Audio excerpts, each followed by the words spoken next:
భూమి మీద మానవ జీవితం అంతా కూడా ఒక కళ లాంటిది, ఒక భ్రమ లాంటిది.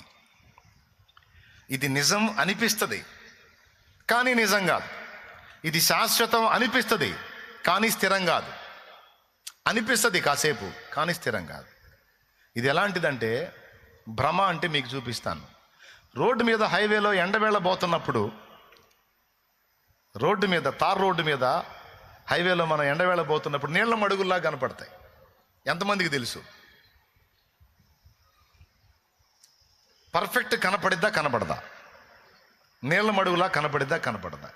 నిజంగా అన్న నీళ్ల మడుగులాగే కనపడిద్ది, ఉన్నట్టే కనపడిద్ది. దానిలో చేతులు ఎత్తండి. రైట్. ఎప్పుడన్నా పోయి చూసావా? చూసినప్పుడు ఏం కనపడింది? కాలు పెట్టి చూసావా? అంటకపోయిద్ది, ఏముండదు ఆ నీళ్ళు.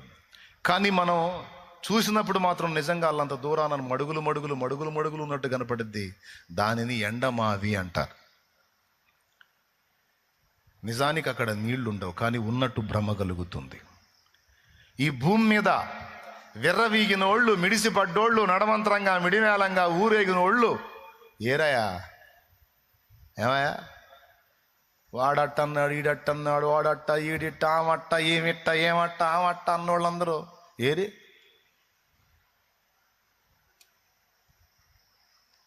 ఎవడు ఎగిరి పడ్డా ఆవిరి కోసమేగా, ఎండమావేగా. నీకంటే ఒకడు ముందు మిగిలి బాగా సంపాదించాడంటే వాడు కూడా భ్రమలోనే ఉన్నాడు. వాడు సంపాదించాడని ఫీల్ అవుతున్నావు అంటే నువ్వు కూడా భ్రమలోనే ఉన్నావు. ఒకనాడు ఈ భ్రమలన్నీ వదిలి కళ్ళు తెరవబడి వెళ్తాం. ఇప్పటిదాకా వెళ్ళలేదా? వెళ్ళిన వాళ్ళని నువ్వు చూడలేదా? రేపో మాపో నువ్వు నేను వెళ్ళామా? ఇది కదా వాస్తవం. దీన్ని హృదయంలోకి తీసుకున్నప్పుడు ఇక మిడిసిపడ్డోళ్ళందరినీ చూస్తే నీకేమనిపించిద్ది? లోపల పాట వస్తుంటది. విజయము సాధించినట్టి వీరుడు సికందరు, విజయము సాధించినట్టి వీరుడు సికందరు, భుజబలమున గెలచినవని ధీరుడలజ్జనుడరు, భుజబలమున గెలచినవని ధీరుడలజ్జనుడరు, ధ్వజమునెత్తి పోరు గెలిచిన నిజమిప్పుడు వారు మన్నే గదయ్యా, ధ్వజమునెత్తి పోరి గెలిచిన నిజమిప్పుడు వారు మన్నే గదయ్యా, మన్నే గదయ్యా, మన్నే గదయ్యా, మన్నే గదయ్యా, మన్నే గదయ్యా. మనలోని ఆత్మజ్యోతియే తప్ప మహిలోనిదంత మన్నే గదయ్యా, మనలోని ఆత్మజ్యోతియే తప్ప మహిలోనిదంత మన్నే గదయ్యా, మన్నే గదయ్యా, మన్నే గదయ్యా, మన్నే గదమ్మ, మన్నే గదమ్మ. Praise the lord. మొత్తానికి నా ఎదురేదో లైట్లు పెట్టి ప్రయోగం చేశారండి. కళ్ళు బైర్లు గమ్ముతున్నాయి. ఏదో చేశారు, ప్రయోగం చేశారు నా మీద. కోటం స్టార్టింగ్ నుంచి ఆడుకుంటున్నారు. నాకు ఆ లైట్లు వద్దు, ఆపేసేయండి. నా ముఖం ఎంత దరిద్రంగా కనపడినా పర్వాలేదు, ఆడుకోవద్దు అని వాళ్ళకి చెప్తున్నా. మీరు వినండి. మిక్కిలి సౌందర్యమగు చక్కని నీ దేహము ఒక్కనాడే ఆరిపోగ నీలో ఆత్మదీపము, కుక్క శవముతో సమమేగా నిక్కముగా నది మన్నే గదయ్యా. కొంతమంది అద్దంలో చూసుకొని ఏం మురుసుకుంటారో. ఎట్లయినా నేను కొంచెం గ్లామర్ కదూ అని. నీ బొంద కదూ, నీ బొంద. అసలు నా ముక్కు భలే స్ట్రైట్ ఉంటుంది, బాగుంటుంది కదా. అసలు నా లిప్స్, నా ఐసు, అసలు అబ్బో ఐసో మికిలి మళ్ళీ ఎంతసేపు మిడిసిపడుతుంటే ఆమెను చూసి ఇంకొక ఆమె వేడుతుంటుంది. నా మొహం అట్లేదే, నా మొహం అట్లేదే. అమ్మా, ఆ మొహమైనా మట్టి బొమ్మే, ఈ మొహమైనా మట్టి బొమ్మేనమ్మా. ఆ జీవాత్మ పోతే ఆమె దగ్గర వచ్చేది అదేనమ్మా, నీ దగ్గర వచ్చేది అదేనమ్మా. కుక్క శవం, కుక్క చచ్చినప్పుడు ఎంత దుర్గంధమో, మానవ దేహములోని జీవాత్మ, ఈ దేహాన్ని ఆడించే ఆత్మ పోతే ఈ దేహము కుక్క శవం కంటే కంపు కొడుతుంది. ఇది వాస్తవం కదా, ఇది నిజం కదా.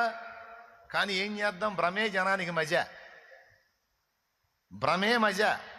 అది ఎండమావిరా, అది నీళ్ళలా కనపడిద్దిరా, నిజం కాదు అంటే ఏమో బ్రదర్ అది తర్వాత సంగతి, కనపడుతుందిగా ప్రస్తుతానికైతే అదే ఆత్మ ఆత్మ అంటుంటాడు. అట్లా అయిపోయింది మైండ్, మనిషి మైండ్. కానీ నేను చెప్పిన వాస్తవాన్ని వాస్తవిక కోణంలో ఆలోచిస్తే ఇక ఆవేదన ఉండదు, ఇక ఏ విధమైన ఒత్తిడి ఉండదు, ఎవరితో పోటీ ఉండదు, నాకు వాళ్ళకున్నది నాకు లేదన్న ఫీలింగ్ ఉండదు. ఆ విషయాలన్నిట్లో విరిగిపోతే పెళ్లి చేసుకొని ఆనందంగా తిరుగుతున్న వాళ్ళని చూసి పెళ్లి కానం బాధపడుతుంటుంది. అమ్మో వాళ్ళన్నీ పొందేసుకుంటున్నారు, వాళ్ళమో చట్టపట్టాలు వేసుకొని తిరిగేస్తున్నారు, నాకేం లేదురా బాబోయ్ అని. పొందినోళ్ళ బాధ పొందినోళ్ళది, పొందనోళ్ళ బాధ పొందనోళ్ళది. 1000 మందిని చేసుకున్నాడు సొలొమోను, చివరికి ఏం మిగిలింది నాయన అంటే మెంటలోడు మాట్లాడినట్టు మాట్లాడాడు. దేవునికి స్తోత్రం కలుగును గాక. హల్లెలూయా. ఏం లేదు. ఎవరు పొందినది ఏంటి? గడిచిపోయిన నిన్నట్లో నేటికి మిగిలింది ఏంది? తీసుకొస్తావా నిన్నటినే, తెస్తావా మొన్నటినే, తెస్తావా అటు మొన్నటినే, తెస్తావా నీ పెళ్లినాటి అనుభవాలని ఆ రోజునే? లేదు, అంతా గతం గడిచిపోతుంది. గడిచిపోయిన నిన్నట్లో నేటికి మిగిలింది ఒక జ్ఞాపకం తప్ప ఏమీ లేదు నిన్నటి అనుభవాల్లో. అది నేను చెప్తాను. ప్రతిదీ వాస్తవిక కోణంలో చూడాలి ఒక సత్క్రైస్తవుడు. అప్పుడే వాడు అహం విరిగిన జీవితాన్ని జీవిస్తాడు. ఎప్పుడైతే అహం అనేది విరిగిపోతుందో అప్పుడు మనిషి హృదయంలో విశ్రాంతి. కొబ్బరి టెంకాయ కొడతారు గుడికి పోయి, కొట్టే వాళ్ళని అడగండి ఎందుకు కొడుతున్నామని. దేవుడికి ఏమన్నా కొబ్బరి చెప్పుల స్పెషల్ టేస్టా? దేవుడేమన్నా మనం కొట్టే కొబ్బరి చెప్పులను తీసుకుంటాడా? మరి ఎందుకని పెద్దలు కొబ్బరి టెంకాయని తీసుకెళ్ళి చూపించారు, ఇది కొట్టండ్రా అని? అంటే ఒక పాఠం కోసం చెప్పారు ఆ మాట. దేవుని దగ్గరికి వెళ్ళి కొబ్బరి టెంకాయ కొట్టండి కాదు, కొబ్బరి టెంకాయ పగలగొట్టండి. ఫస్ట్ చూసినప్పుడు పైన కఠినంగా ఉంటుంది, దాన్ని బ్రద్దలు కొట్టినప్పుడే తెల్లటి కొబ్బరి తీయటి నీరు నీకు అందుబాటులోకి వచ్చింది. అట్లాగా కఠినమైన కొబ్బరికాయను పగలగొట్టినప్పుడు తెల్లని కొబ్బరి ఆహారానికి, తీయని నీరు దాహానికి ఉపయోగపడ్డట్టు కఠినమైనటువంటి హృదయాన్ని, అహముతో నిండిన హృదయాన్ని బ్రద్దలు కొట్టి చూడండి రా, అప్పుడు ఉంటుంది లైఫ్ అంటున్నాడు ఆయన.